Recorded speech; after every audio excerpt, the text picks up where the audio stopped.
Howdy, folks. So, one of the questions I often get asked is, or in various formats, is why? Why did you move to Canada? Why do you want to try and get out of South Africa? Why are you running away? Why? And there's a lot of answers to that. I mean, there's a lot of reasons. There's better opportunities here. There's better opportunities for the kids. There's stronger economy, bigger market, all of those things. But actually, there's really just one underlying reason, and that is a very, very important one, and that is safety. You know, I think a lot of times people living in the Western world does not understand what they have. People living in Canada, people living in the US, they don't know what they actually have. They don't know what it means to not feel safe in your own home 24/7. They don't understand that. And that's what makes that's why we are here. It's for safety and security. Let me tell you a little bit about, our history and what happens in South Africa. Now, South Africa is a beautiful country with beautiful people. But unfortunately, crime is rampant, and it's been for many years, and there's no light at the end of the tunnel, to be quite frank. I mean, it's not going to change anytime soon. I don't see that happening. But anyway, let me tell you a little bit of our history and why we are here. It starts about 10 years ago, actually a little bit before, but that was when the serious shit started going down. About 10 years ago, Connor was 4, Angelique was 3, so a little over 10 years ago, I think. Belinda drives to the house. Now, we lived in a really nice neighborhood. It's Paulshof in Joburg. It's a really cool neighborhood. 2 entrance roads, houses, a river, a little river, although it's the Yuckskay River. You can't go close to it. It was very smelly. But anyway, upper middle class, nice neighborhood. Belinda drives into the gate. 4 guys with guns running to the gate after her. Rick pulls her out of the car, hits her over the head with a gun. Connor and Angelique are strapped in their baby seats in the back. Belinda says, "I just want to get my babies out." The guy hits her again. She gets the kids out. They go into the house. Long story short, while these guys are ransacking the house, they get pushed into the one dressing room there, and they must wait there. Connor cries. The guy slaps him until he stops crying. I'm not there. And the thing that freaks us out the most, or that scares Belinda the most, is she's not wishing that I get home. She's hoping that I don't get home, because anybody arrives. We actually had friends that were working on their house.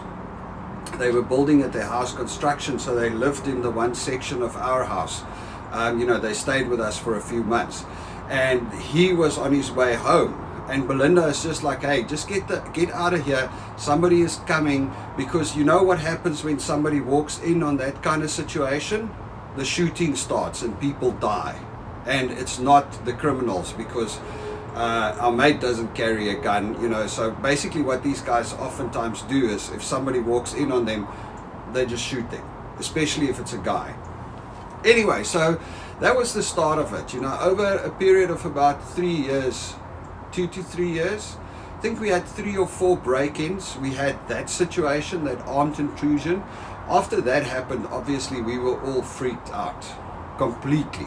I mean, you can imagine when something like that happens, you just how violated you feel, that in your own home these guys run around with guns, slapping your kid and doing things like that. It's just unimaginable often. I don't think many people can understand what it means. In any case, and then so we we love South Africa. We're going to stay here. We're going to make this work. So let's secure the house. So I go out. I put up 32 security cameras all around the house. We can see the whole yard. Okay. I put in an alarm system. If anything moves on the yard, there's alarm goes off. And you know what the weirdest thing is? They still managed to break in twice after that. Well, obviously we weren't home, but they managed to come in because they're so brazen. Whether the alarm goes off or not, they just go in, grab stuff and get out. Actually, one guy managed to get into the house passed all of that security systems, broken open a door and stole our laptops off of a table. But anyway, so the other side effect of that was we now had this huge alarm system, and we never got a good night's rest ever again, because, you know, man, you go to sleep, 2 o'clock in the morning the alarm goes off. You jump up, run to the safe, grab the gun from the safe, then run to the big screen where all the cameras are so that you can see what's going on, where's the movement. There's 32 of them and you're all around, and then you're like, oh, it's the neighbor's cat that jumped over the wall, you know. And then the security company, because we had armed response security, everybody has. Security company phones, is everything all right? And you're like, yeah, no, it sounds...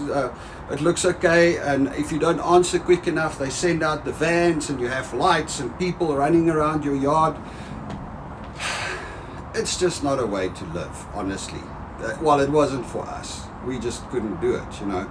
It was always this, every single night, you know, everything clears up, then you go put the gun away, you're all good. You're going to go sleep now. You sleep an hour or two later. A hadida, which is a big bird in South Africa, comes and sits in front of one of the sensors, and whoo, alarm goes off, and out you go. Grab the gun, make the run. You know, it all starts over again. It's just this endless cycle. And then you don't want to set the alarms lower, because that's the one time that guy came in, they broke in, because I actually went and set down the sensitivity of the alarms, because hopefully the cat won't trigger it, but then they get away in. It was just absolutely, it was crazy, you know. And then I remember nights where we look on the alarms, we look on the cameras, and everything is clear, but the alarm went off, and then you hear movement on the roof, and I'm standing with my Glock there, and I'm like, oh shit, what's going on? Maybe the guys are on the roof, they're coming in, you know. And don't get me wrong, sometimes that fear, those fears were, what's the word, you know, unwarranted. I mean, the odds of the guy getting onto the roof without me seeing him on the cameras are pretty slim. But that doesn't matter, because that is the state of fear that you live in. And it was hectic, you know. It was just too much. We did it for quite a few years. We were like, hey, we're gonna make it work. We deal with the alarms, we deal with the cats, we deal with everything. And then, of course, Murphy's Law sometimes, you know, sometimes the world, maybe it sends you a message. So this is a funny story. We, after quite a few years, we started calming down. I think 4 or 5 years later, you know, everybody's kind of worked through it, and we're getting to the point where we are starting to be a little bit more relaxed. I did a job for guys that a camping company, so I had this big tent that they gave me, and the kids are going, hey, we want to go camping, and we're like, we're not sure about the camping thing. So eventually I say to Belinda, well, let's just camp in the backyard. I mean, let's just put the tent up in the backyard, the kids can get the camping experience, it's all fun and it's all nice, and you know, it's easy. And she's like, well, you know, if we camp in the backyard, we've got to switch the alarm off, because obviously we can't camp in the backyard with the alarm on. Any movement triggers the alarm. So it took me a while, but eventually I convinced Belinda that the risk, the odds of anything happening is almost zero, because, you know, the criminals are not going to know that we have the backyard alarm switch off. We don't switch the whole thing off, it's just the backyard section. It doesn't matter, we'll be safe. It's just one night. Come on, let's do it. The kids, everybody's like, let's do it.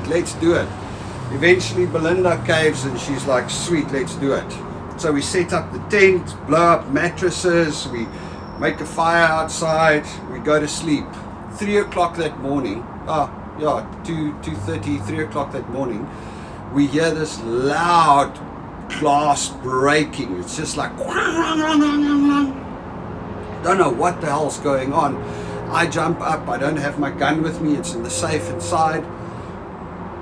I jump up, go out the tent. As I run out of the tent, me and Belinda, the kids are sleeping, they're fast asleep.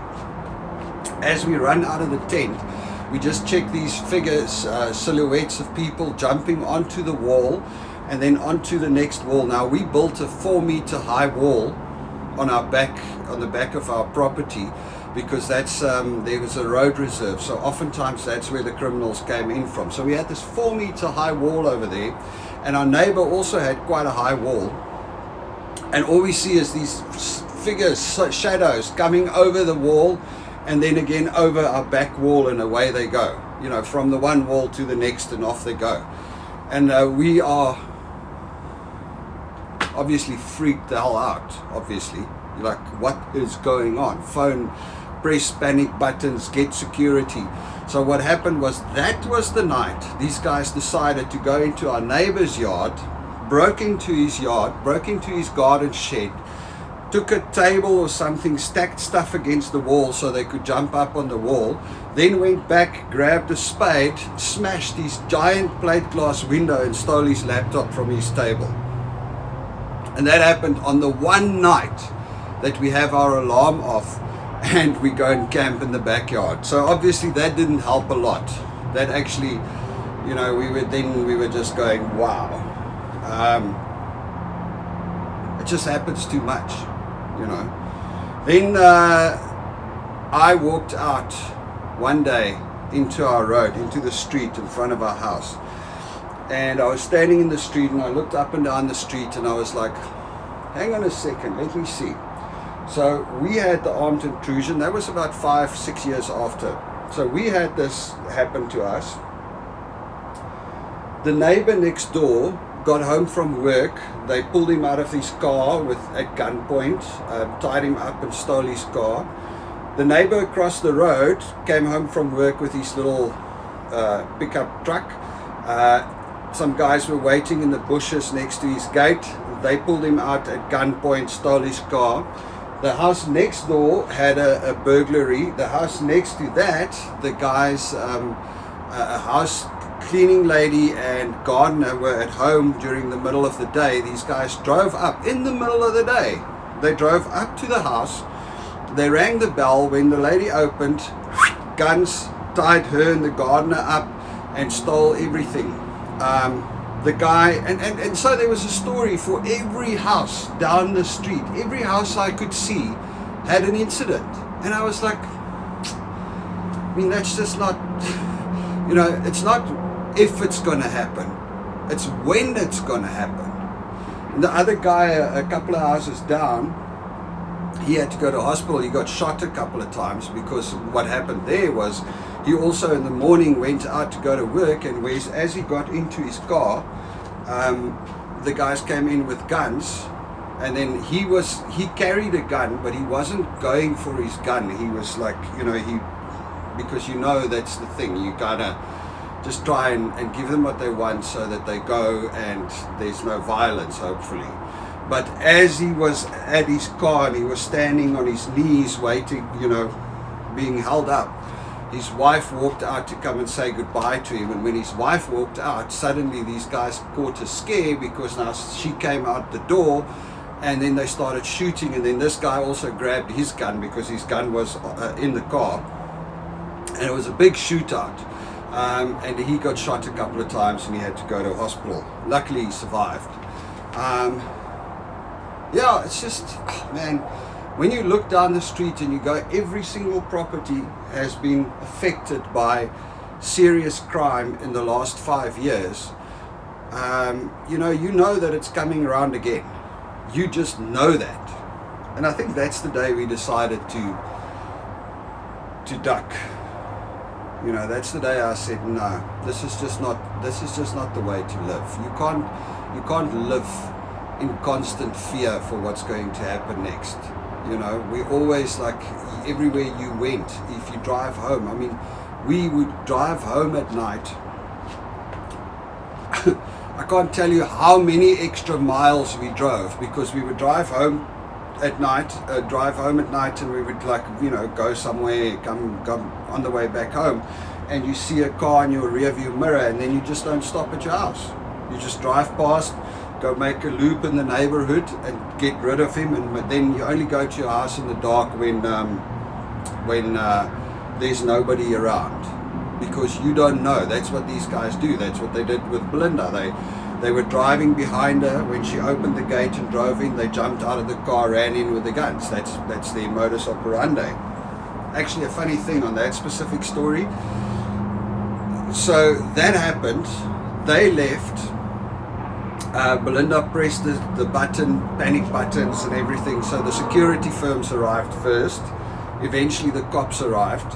And while they were all at our house taking statements, these guys went, I think it was literally 5 or 6 houses further up down the road. They robbed another grandma and her 2 kids that came from school. They just went in there. So while the cops and everybody's here, they held up those people there, robbed them. Then from there they drove 1 block further, they robbed some other people, went across the bridge to the next neighborhood and robbed some other people. So they were literally driving around in their car and just brazenly looking for anybody that's driving into their driveway, and then they just follow them and rob them. And that's how it worked. And that's the scary thing, is that the cops don't stand a chance. They can't do anything. You know, it's like, it's a sad situation.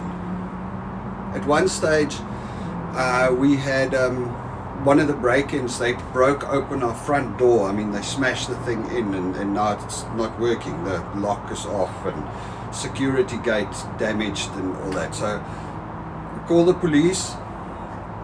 Police come out after a couple of hours. They have a look, they take the statements, everything. They go, oh, okay, we think there might be fingerprints here, so don't touch anything.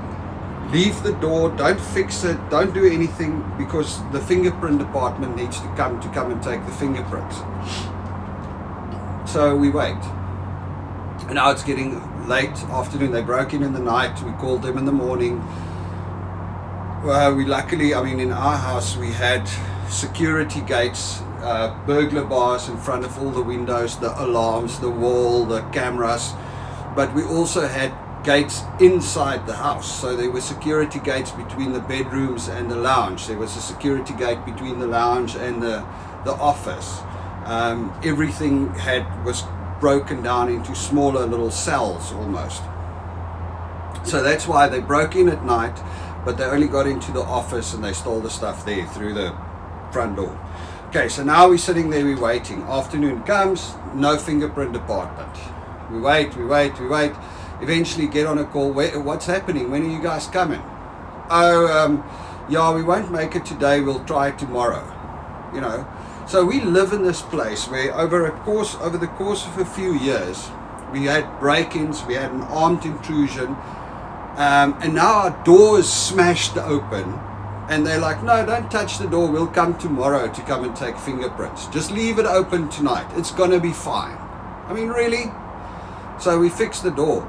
They actually arrived 3 days later. The fingerprint department rocked up there with this little car with 2 guys, a guy and a girl, going, yeah, we're here to do fingerprints. We go, well, you know, I fixed the door, I fixed the security gate. I can't live with open. Anyway, so yeah, you know, sometimes I think the police in South Africa doesn't stand a chance. They don't have enough manpower, they don't have enough funding, they don't have enough training. You know, I hear people talk about defund the police, and I get it. I mean, the cops are not, there's bad apples everywhere, and you know, I personally also, I've been naughty in my life, so I also, you know, when a cop car rocks up driving behind you, or you're like, okay, what have I done? Let me just check. I get it, but you know what?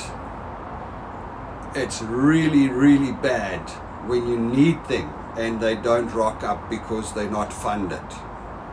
You know, that is the scary bit that I think sometimes people in the Western world don't understand. It's easy to say defund the police. It's easy to say, you know, talk to the bad guys instead of shoot them. guess that's a bit harsh. But anyway, it's easy to say things like that. But when you've lived in fear, and I suppose, anyway, it's just no fun. When the cops can't arrive because they don't have fuel for their vehicles or they don't have enough manpower and you're in trouble and you need them, then you're going to be really, really sad, or really, really sad. You're going to be in trouble. Anyway, so it's been a bit of a long story today, guys, and a bit of a bleak one. I am sorry if I'm going to make some much friendlier videos next, but anyway, you all must have a good one.